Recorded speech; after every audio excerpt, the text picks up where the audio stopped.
Meus queridos irmãos, eu quero complementar a todos com a paz do Senhor Jesus. Você está no canal Rascunho da IBD, eu sou o pastor Edivaldo Pereira e nesta oportunidade estaremos comentando juntos aí a lição de número 5 da classe dos adultos, lição que tem como título geral do primeiro trimestre a revista dos jovens vem trazendo o assunto sobre Jesus no Evangelho de João, evangelho que João escreveu. Jesus, o Filho de Deus, os sinais e os ensinos no Evangelho de João. Está aqui a revista, essa revista que estamos estudando esse primeiro trimestre de 2022 e a lição é a lição de número 5. Nós estamos estudando os 7 milagres manifestos por Jesus no livro de João. O primeiro milagre foi a água transformada em vinho. E o segundo milagre é agora que vamos estudar, a cura do filho do oficial, né? Então, quando vamos trabalhar essa questão, nós temos que ir para a exegese do texto e toda a compreensão bíblica do texto, né? Nós vamos observar que em João capítulo 4, que é a leitura bíblica proposta, leitura que seria na classe dos adultos, leitura bíblica em classe, nós vamos ver João capítulo 4, versículo número 46 a 54. O texto é muito objetivo quando vai tratar desse chefe. E esse milagre que aconteceu, Jesus estava a cerca de 30 quilômetros. Alguns comentaristas falam 30 quilômetros, outros falam que ele estava a um dia daquela região de Cafarnaum. Jesus, ele estava ainda em Caná, quando o chefe lá, veio, o chefe oficial, por certo uma autoridade naquele lugar, ele veio para falar com Jesus, pedindo que Jesus fosse até o seu filho que estava doente. É esta a temática da nossa lição. Nós vamos trazer agora este assunto. Ok? Muito bem. O que é tetraca? O que é tetraca? Herodes Antipas, de onde esse camarada governava? Qual é a convicção que se tem Jesus estando longe ou perto? Estas e outras perguntas estaremos respondendo agora aqui no canal Rascunho da IBD. Portanto, não saia e não perca a aula. Se você ainda não é inscrito, está passando aqui pela primeira vez, inscreva no nosso canal, compartilhe e deixe seu like para que possamos levar a palavra de Deus um pouco mais longe, tá certo? Então, se você já é inscrito e está passando aqui no canal, deixe o seu like, comente, enfim, fique à vontade, tá certo? E nós responderemos os comentários todos que forem necessários que estiver aqui pautado, ok? A leitura bíblica, eu vou fazer a leitura aqui, capítulo 4, verso 46 a 54, diz assim o texto. A segunda vez foi Jesus a Caná da Galileia, onde da água fizera vinho, e havia ali um oficial do rei, cujo filho estava enfermo em Cafarnaum. E ouvindo este que Jesus vinha da Judeia para a Galileia, foi até ele e rogou-lhe que ele lhe descesse e curasse o seu filho, porque já estava à morte. Então Jesus lhe disse: não verdes sinais e milagres, não credes? Se não verdes sinais e milagres, não creres? Jesus, disse-lhe o oficial: Senhor, desce antes que meu filho morra. Disse-lhe Jesus: vai, o teu filho vive. E o homem creu na palavra de Jesus ele disse, e foi-se. Descendo ele, logo saíram-lhe ao encontro, e seus servos lhe anunciaram, dizendo: o teu filho vive. Perguntou-lhe, pois, o que é a hora se achara melhor. E disseram: ontem, 7 horas a febre baixou. Então, pois o pai que era aquela hora mesmo em que Jesus lhe disse ao seu filho, creu nele e toda a sua casa. E disse-lhe Jesus, Jesus fez segundo milagre quando ainda estava na Judéia, quando ainda ia da Judéia para a Galiléia. Então Jesus estava naquela mesma região da água e vinho, não é, que ele fez o milagre ali da água e vinho. A revista está dividida em tópicos, como de praxe. No primeiro tópico nós vamos encontrar aqui o contexto do milagre. O segundo tópico é a confiança em Deus. O terceiro tópico é fé, convicção e atitude. Não é? É o que vamos aprender nesta oportunidade, ok? Muito bem, e isto posto, nós já vamos dar início à nossa aula. Quando vamos ver quem era o oficial, é alguém que servia literalmente ao rei, né? Na verdade, Herodes Antipas era apenas o tetrarca da Galileia, ou seja, tetrarca aqui é como que fosse o governador, né? E assim sucessivamente. Então, tetrarca significa governador de tetrarquia, ou aquele que um dos 4 divisões de um governo que se constitui um estado. Herodes era tetrarca da Galileia, um dos 4 divisões romanas lá da Palestina, certo? Isto que quer dizer tetrarca. Muito bem, mas vamos para a leitura bíblica, né? E o texto diz assim, capítulo 4, verso 46, conforme já dissemos. Senhor, desce antes que meu filho morra. O oficial do rei estava... nós vamos ver uma observação. Primeiro que ele estava agoniado, dando ordem a Jesus, né? Dando ordem a Jesus. Primeiro, nós vamos ver que o oficial estava errado em 2 situações, 2 coisas sobre o poder de Cristo. Ele pensou, primeiro, que ele teria que viajar, que Jesus teria que viajar para Cafarnaum para curar, para que realizasse a cura. Segundo, é que Jesus não tinha poder sobre a morte. Antes que meu filho morra, ele está dizendo, você não tem poder sobre a morte, então tem que ir lá. Ele queria ver ele queria que Jesus fosse lá, ok? Então havia ele ainda não tinha visto, ouvido, possivelmente devia ter ouvido, mas não tinha visto o poder miraculoso que há em Cristo Jesus, né? Então Jesus se preocupou-se com a possibilidade da fé daquele homem. Está baseada apenas em seus sinais e milagres. Quando Jesus disse, só consegue ver milagre se estiver presente, não é? Aqui a leitura bíblica diz assim, perguntou-lhe Jesus, e chegando-se Jesus, saíram logo ao encontro dos servos que lhe anunciaram.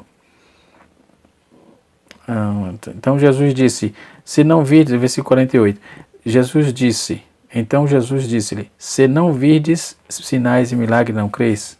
Então o que agora? Se vocês não verem sinais e milagres, vocês não vão crer, você não vai crer. Então Jesus estava lá, já mostrando para ele que realmente ele estava equivocado. Então está escrito que o oficial do rei creu 2 vezes, né?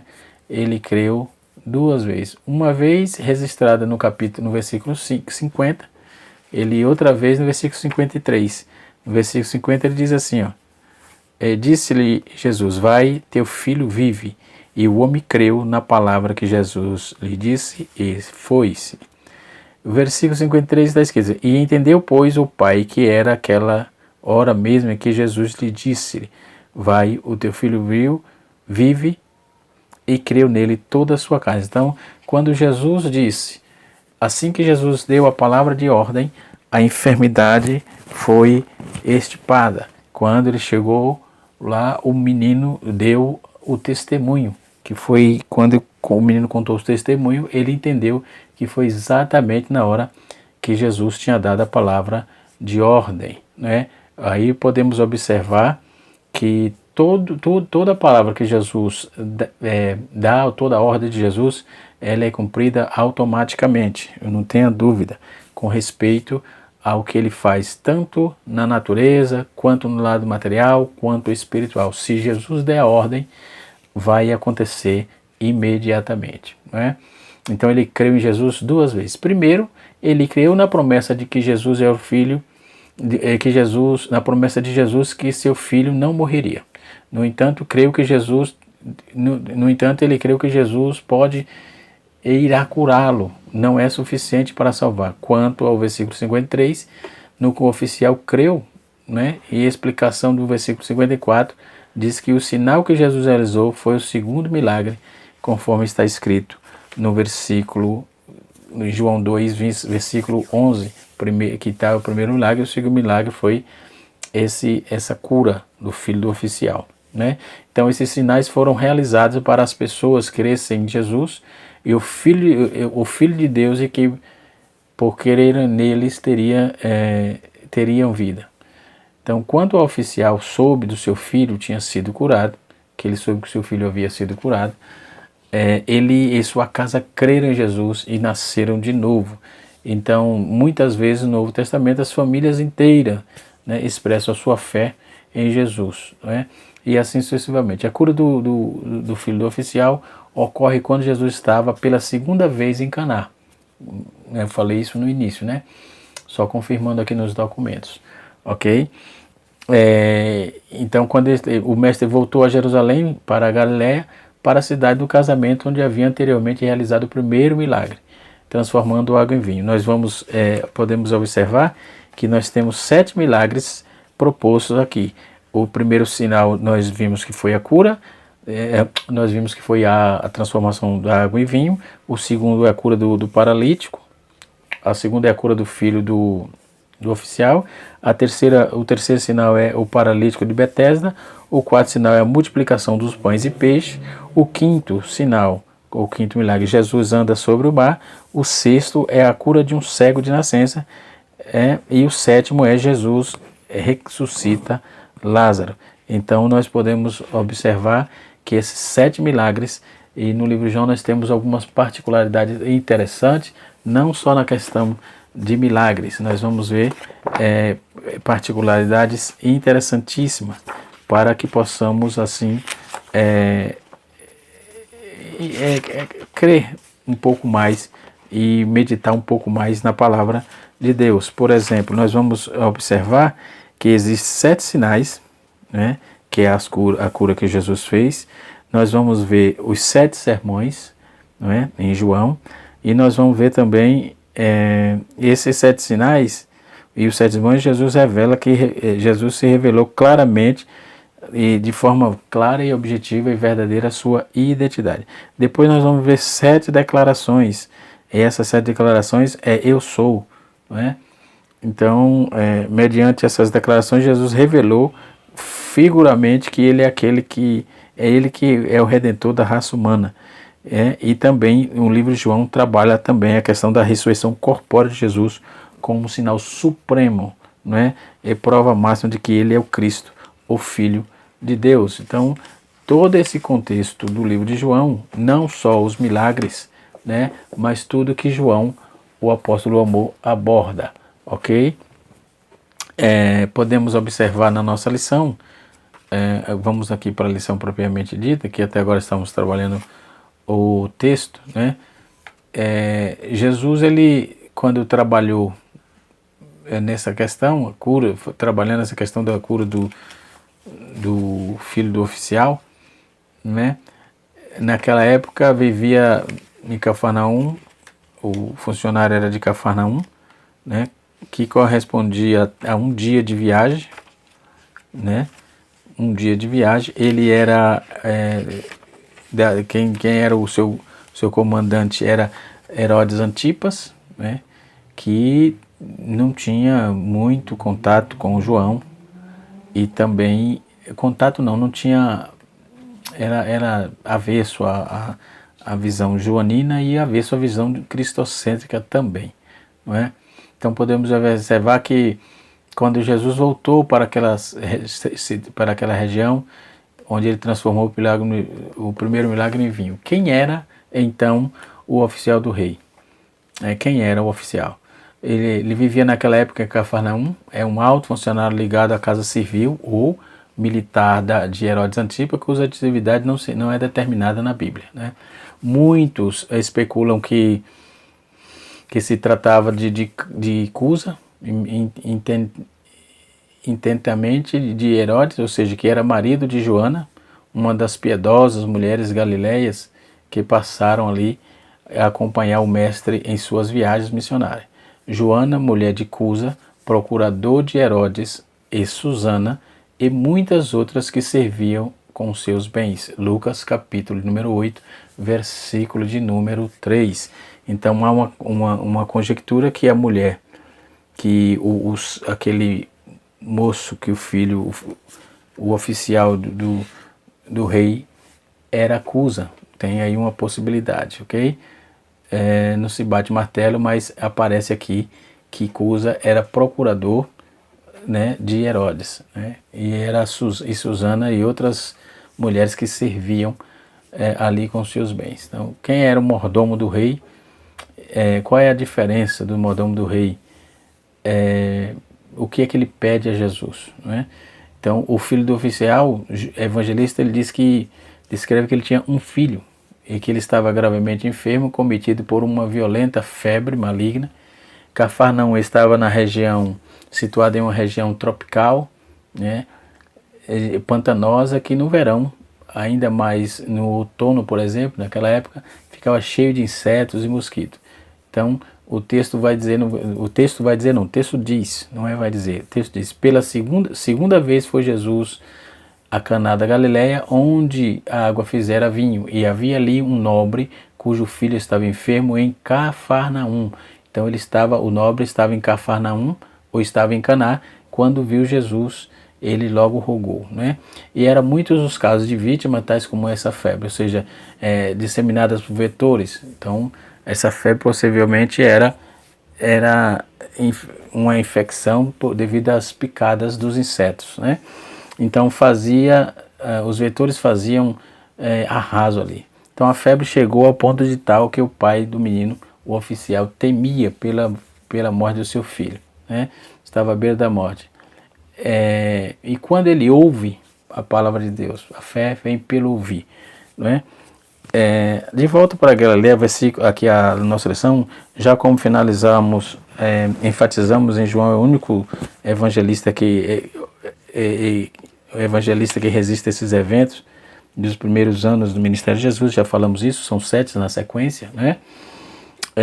Ele vai trazer um diálogo, né? Vai trazer a questão dessa visão entre Cristo e o necessitado, aquele que precisa da cura, né? Então, passando por Samaria, ali Jesus teve um encontro com uma mulher samaritana. Então, podemos observar que, primeiro, nesse contexto do milagre, Jesus, ele tem aquela festa, faz aquele milagre transformando água em vinho dentro desse contexto. Então, ele se deu justamente durante uma viagem de volta para a Galileia, da Judéia para a Galileia, depois que Jesus havia purificado o templo, né? Em João capítulo 2, verso 13 a 35, a 25, aliás, o diálogo com Nicodemos, por exemplo, havia percorrido a região da Judéia, né? Então, onde João Batista batizava. Então, Jesus, depois daquele milagre, ele já tinha passado por ali tudo, né? Aí vem essa questão do filho do oficial, né? Nós podemos ver que, passando por Samaria, ali Jesus teve um encontro com a mulher samaritana, João capítulo 4, verso de 1 a 28, e prosseguiu para a Galileia, João 4, verso 43, indo até Caná, onde recebeu o pedido de um oficial para que descesse a Cafarnaum e curasse seu filho. Jesus não precisou descer, glória a Deus. Uma palavra só resolveu o problema, não é? Vai, o teu filho vive. Glória a Deus. Vai, o teu filho vive. Então, é de Caná, portanto, no lugar do primeiro milagre, que também será realizado o segundo milagre. Ele não precisou ir em Cafarnaum, é de Caná mesmo que o milagre acontece. Então, foram 2 milagres em Caná. um presencialmente e outro com a palavra de ordem, não é? Ele deu a palavra de ordem e o milagre aconteceu, não é? Dentre os registrados por João, com efeito em Cafarnaum, onde estava o enfermo, não é? Está escrito aqui, entendeu? Ele onde estava o enfermo, Jesus testificou isso, passando por Samaria, e com efeito em Cafarnaum, onde estava o enfermo. Então, foi os primeiros milagres que aconteceram foi em Caná da Galileia. Temos aqui um comentário de Bacon, que o comentarista colocou o episódio, o subsídio 1, ele explica aos alunos para traduzir, poderia um parente da família do rei, do Herodes, mas provavelmente se refere ao oficial, né? São possibilidades que Bacon ele fez no comentário seu, na página 61, mas são possibilidades, nada de bater o martelo, né? No segundo tópico da nossa lição, nós vamos ver a confiança em Jesus. A fé do oficial, estudioso debate, por exemplo, segundo tópico. O primeiro tópico do segundo tópico diz assim: a fé do oficial. Estudiosos debatem a respeito da identidade do oficial do rei, já que o texto sagrado não nos fornece mais informações sobre ele. Estudiosos debatem sobre sua identidade. Para Matthew Henry, era assim chamado ou pela grandeza de suas propriedades, né? Ou pela extensão do seu poder, ou pelos direitos pertencentes à sua casa, entendeu? Então há praticamente um consenso de que servisse a Herodes Antipas, tetrarcas da Galileia, cerca de 4 anos, de 4 a 39, 4 antes de Cristo até 39 depois de Cristo. Então, mas há informações distintas sobre as nacionalidades do gentio e do judeu. Então, não batemos também o martelo sobre isso, né? Ele ouviu falar de Jesus, então o oficial ouviu falar que Jesus vinha da Judéia para a Galiléia, foi ter com ele, vindo de Cafarnaum até a Galiléia, né? Então certamente ele estava em Cafarnaum e se deslocou para a Galiléia em busca de socorro para o seu filho, e percorreu aproximadamente 24 quilômetros, uns falam 24, outros falam 30, outros falam caminho de um dia, e assim sucessivamente, de forma que esses números são imprecisos. Cada um traça um jeito, né? É bom dar uma olhada no mapa, né? E pelo mapa a gente observa que é uma caminhada longa, cerca de 30 quilômetros, né? Aproximadamente. Mas já há quem diga que é 24 quilômetros, e grande parte de montanhas, considerado posições geográficas de Caná em relação a Cafarnaum, que fica nas margens do mar, então da Galiléia. Tudo indica que a fama de Jesus como operador de milagres já era grande na região, a ponto de alcançar uma alta autoridade da dinastia herodiana. Então, mesmo tendo conflito de ideias, o povo que trabalhava com Herodes sabia que Jesus era o único que curava enfermidade. Ele ainda cura até hoje, não é? Então, tudo indica que por isso que nos fala da potência do testemunhar de Jesus, ou seja, fala de quem ele é e do que ele faz e faz por nós, tudo que ele fez e faz por nós, que ele continua fazendo. E quais são os obstáculos para o milagre? Primeiro, Jesus diz no versículo 48, então Jesus disse: se não virdes os sinais e milagres, não creis? Não creis. Então, crer para ver, não ver para crer, não é? Então, conforme Jesus estava dizendo para eles, vocês têm que ver, senão vocês não vão acreditar, não é? Ou seja, Jesus não estava se autopromovendo, Jesus estava praticamente perguntando para aquele homem, dizendo que ele estava equivocado. Eu não preciso estar lá para que o milagre aconteça, né? Então, os obstáculos dos milagres, quais são? O escritor aos Hebreus afirma que Jesus é o mesmo ontem e hoje será eternamente, capítulo 13, versículo 8. Contudo, a falta de fé nos impede de receber mais da sua graça, poder e milagres, né? O racionalismo sulapou a fé de muitos cristãos no século XX, no século XIX, com o surgimento do liberalismo teológico, um movimento que nega o sobrenatural, procurava explicar aí. Realmente o negócio está meio tenebroso. Primeiro, esse negócio de milagre. Jesus ainda cura, sim, mas primeiro nós temos aí umas barreiras. Tem essa questão do liberalismo teológico, que é um fato, que isso está acontecendo, né, dentro da sociedade. E os cristãos não estavam preparados. Temos que trabalhar um pouco a contracultura disso, e nós estamos vivendo um choque de cultura. E tem também a espetacularização do milagre. Os televangelistas que não saem para a rua, que não vai ganhar uma alma para Jesus, que não vai nas comunidades, nas regiões mais necessitadas, ganhar alma para Jesus, ou fazer um trabalho evangelístico, ou um trabalho social, não sabe do que é a realidade, né? Então, ouve-se falar, não tenho nada comprovado, mas ouve-se falar que paga-se para alguém testemunhar de milagres nunca acontecido na história.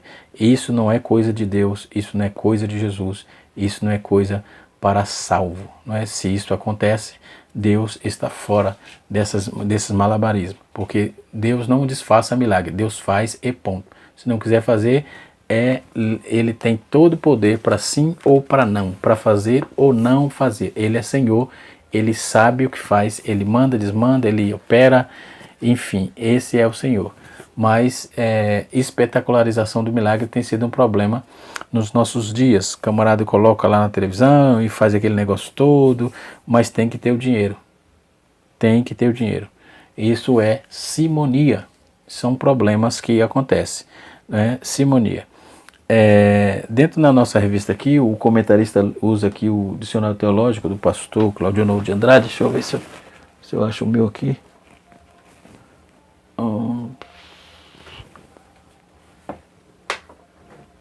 Eu guardei aqui em algum lugar, acabei. Não estou vendo ele aqui. O dicionário teológico do pastor Claudionor de Andrade, que é um material excepcional para essas matérias, né? Aqui, ó. Deixa eu procurar aqui. Aqui. É onde ele vai falar sobre... Ele usa o dicionário aqui para falar sobre liberalismo teológico, né? Então, quando vamos... O comentário segundo. Primeiro, ele fala sobre o liberalismo teológico, né? Que é os obstáculos, alguns obstáculos para o milagre, né?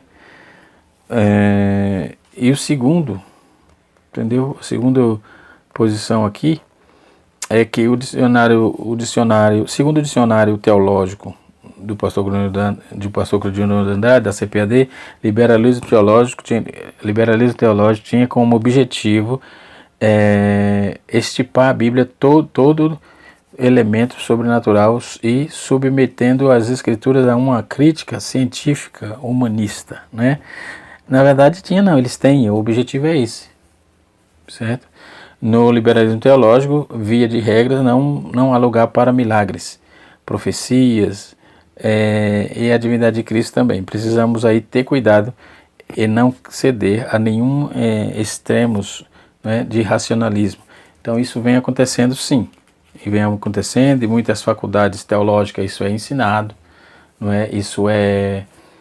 Essas ideologias são ideologias que vêm tentando deturpar ou sucumbir ou dirimir todo o poder que há dentro não só da palavra de Deus, como também de Jesus Cristo, né? Precisamos ter cuidado com esse tipo de anomalia travestida de cristianismo, não é? Que não tem nada a ver, ok?